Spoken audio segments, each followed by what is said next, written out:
And good morning, everyone. Alec Purves here. I had a couple of conversations this morning with individuals and really appreciated the conversations, but they were trying to figure out where do I stand politically.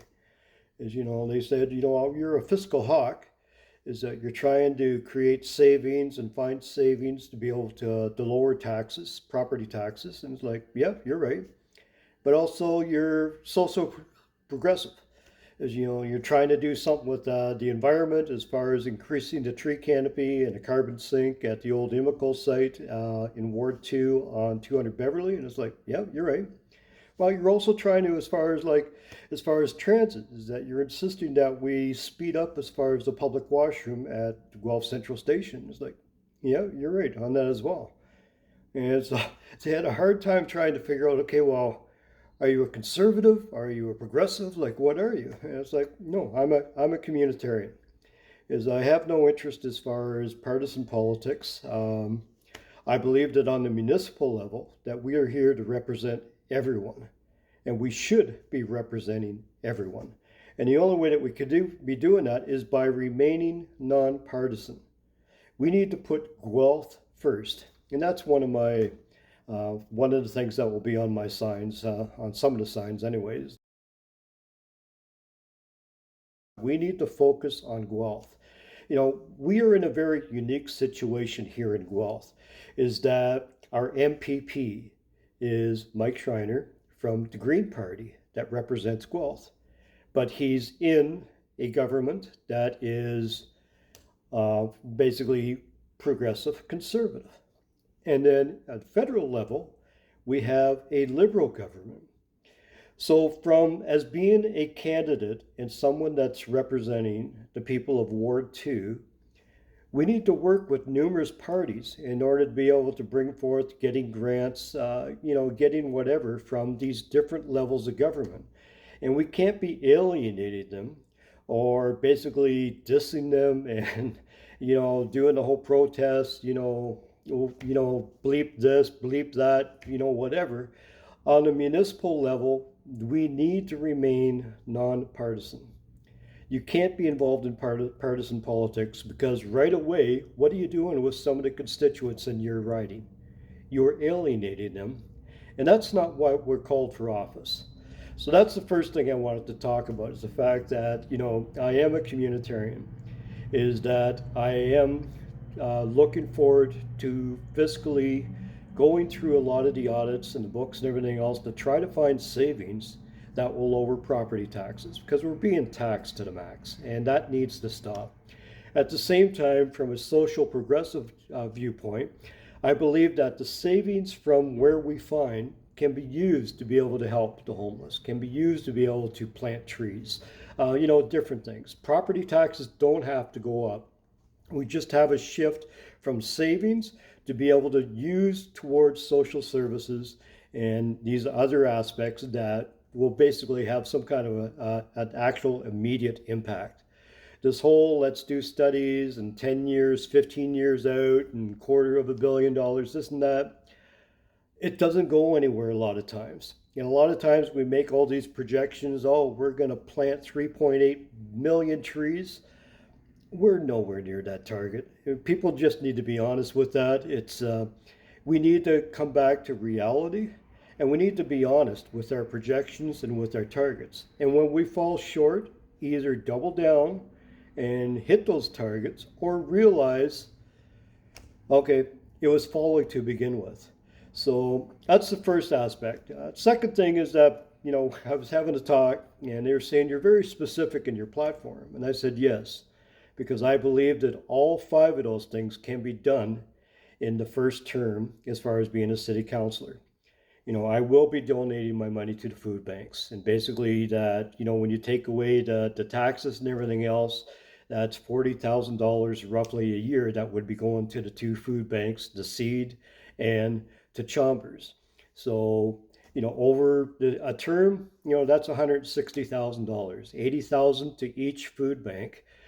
Might not seem like a lot, but it is. To me that is a lot of money. It's the majority of my counselor salary that I would have, but more importantly, it would be an opportunity to be able to educate and to be able to promote even more the aspect of food security. So that's important to me. Secondly, as far as we can speed up as far as getting a public washroom at the Guelph Central Station. It's been years since that's happened. And if we sit here and we complain and whine about the fact that, well, more people aren't taking the bus or taking public transit, well, it's because our transit infrastructure is not set up properly yet, number one. Number two is that the most basic needs of transit, as far as transportation, isn't being met. Like to put a public washroom now at Guelph Central Station is a no brainer. But we're looking at 28, 29, if it does, unless it gets deferred again, is that's what this present city council is actually looking at. And I would like, no, that needs to be something that can be done immediately and it can be done effectively and efficiently.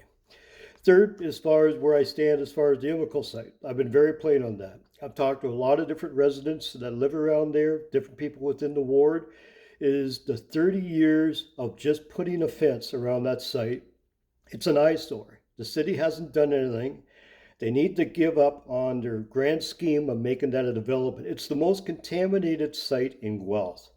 Let's just reforest it using grant money from the provincial and federal governments and let Mother Nature look after it. It just, to me, it's a no-brainer.